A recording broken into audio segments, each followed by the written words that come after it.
All right, let's take a trip back to the year 1346. It's the scene of one of the most just shocking battles of the entire Middle Ages.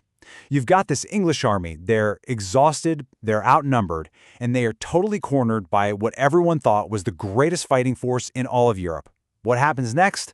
Well, it was so unbelievable that it literally changed the course of warfare forever.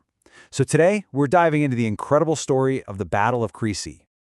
It's a question that people still ask today. I saw this post on Reddit, and it just nails the core of the mystery. How did the English only lose 100 men while France lost something like 10,000? It seems like the most one-sided battle ever. And, come on, don't French knights have this reputation for being the absolute best warriors of the Middle Ages? How did England just humiliate them so easily? It seems impossible, right? To even start to understand how, we've got to look at the numbers. So, the French losses, they were absolutely staggering. We're talking about an estimated 12,000 men killed. And that number, it included the King of France's own brother. The legendary blind King John of Bohemia was in there too, plus over 1,500 other knights and lords. This was the very flower of French chivalry, completely wiped out in a single afternoon. Okay, and the English? Get this. Their losses were almost unbelievably light. We're talking maybe 200 men. This wasn't just a victory, people. It was a complete annihilation.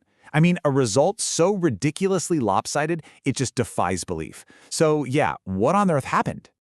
Okay, so to really get this, we have to understand the situation leading up to the battle. And trust me, the English were in a terrible position. So for weeks, King Edward's army had been marching and plundering their way across Normandy.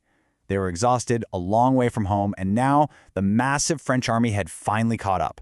They're outnumbered at least 2-1, maybe even more, and they've got nowhere left to run.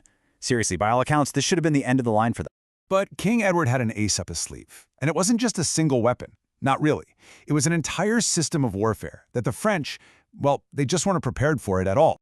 So let's break it down, right? A direct comparison. The French were relying on these hired Genoese crossbowmen. Now, don't get me wrong, the crossbow is a powerful weapon, but it's slow. A crossbowman could fire maybe 2-3 bolts a minute if they're good. Now, an English longbowman, he could fire 10, maybe even 12 arrows in that exact same time.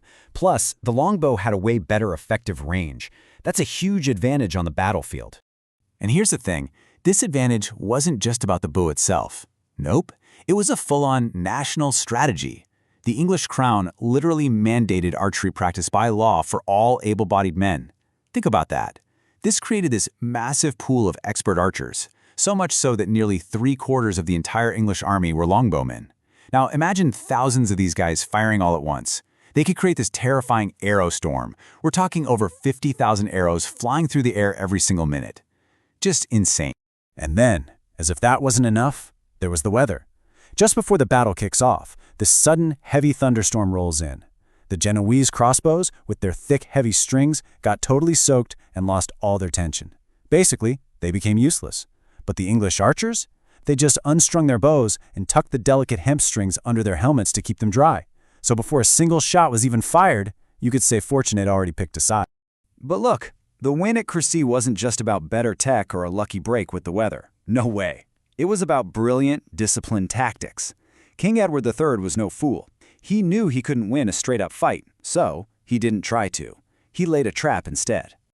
Edward's plan was just meticulous. First, he chose his ground perfectly. A nice, gentle slope on a ridge with his flanks totally protected by woods. Check. Then he had his men dig pits to trip up the charging horses. Smart. But this next part was crucial. He ordered all of his knights and men-at-arms to get off their horses and fight on foot. This created a solid, unbreakable defensive line.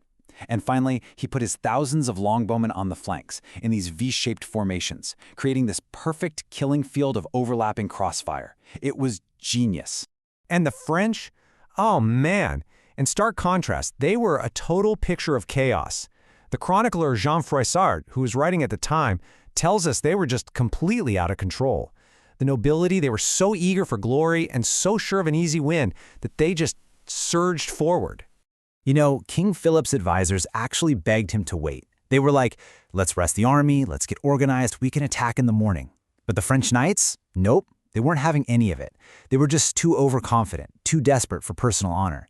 So this wasn't some coordinated attack. It was a mad rush, with charge after charge just breaking like waves against that solid, disciplined English position.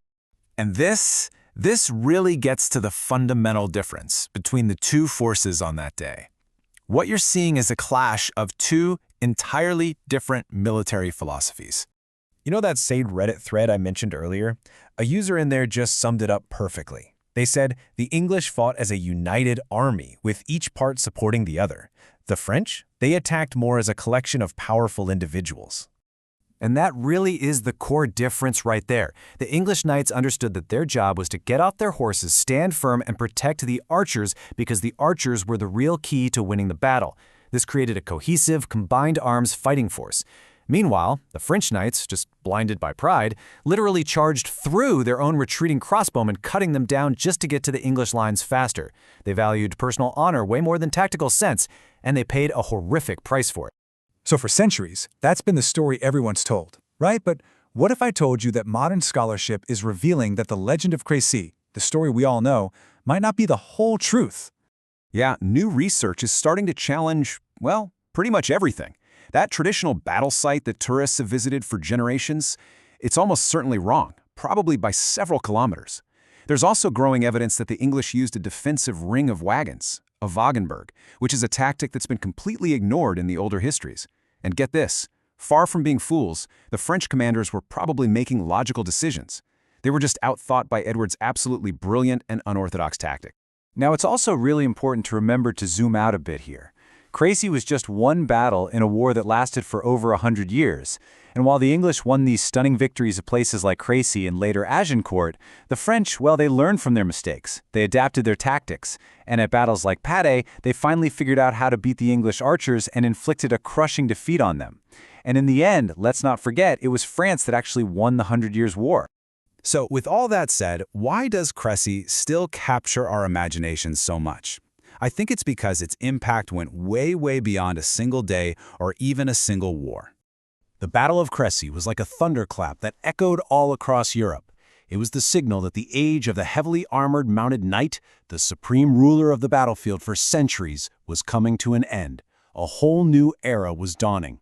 This was an era that would be dominated by disciplined professional infantry and the just devastating power of massed missile fire. It's what established England as a truly formidable military power and changed the way wars would be fought forever. Ultimately, the lesson of Crecy is, well, it's timeless, isn't it? It's that a smaller, well-led, and technologically superior force that uses clever tactics can absolutely defeat a much larger enemy that's just relying on brute force and outdated ideas.